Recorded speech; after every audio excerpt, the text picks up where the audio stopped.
तर आणखी एक महत्त्वाची बातमी समोर आलेली आहे। ड्रंक अँड ड्राईव्ह प्रकरणामध्ये आता नवा व्हिडिओ समोर आलेला आहे।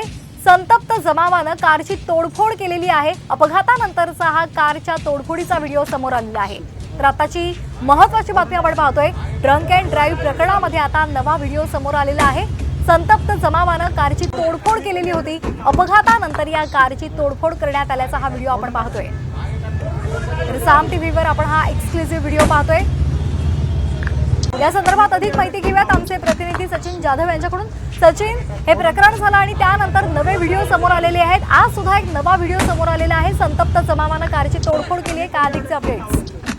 नक्कीच आपण पाहतो की ज्या भरधाव कारने 2 जणांचा जीव घेतला त्या कारची त्या ठिकाणी असणाऱ्या संतप्त नागरिकांकडून तोडफोड करण्यात आली होती।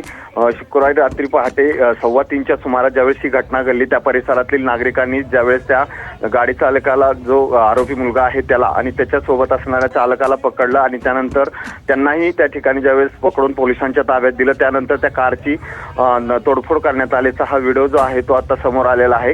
एकूणच आपण पाहतो की या प्रकरणात पोलीस तपास करत असताना आरोपीला कोर्टाकडून सोडण्यात आल्यानंतर वेगवेगळ्या प्रतिक्रिया येत होत्या।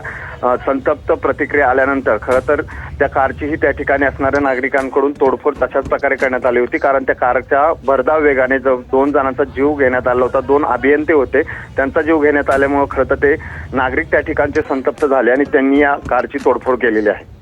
अगदी निश्चित धन्यवाद आपण दिलेल्या माहितीसाठी। तर आपण पाहतोय एक नवा व्हिडिओ या संदर्भातला समोर आलेला आहे।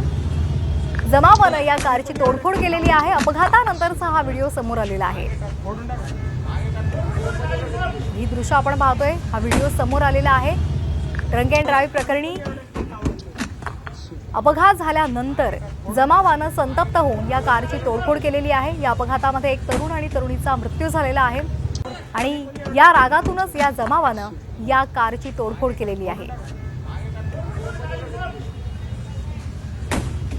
तर आपण हे दृश्य पाहतोय।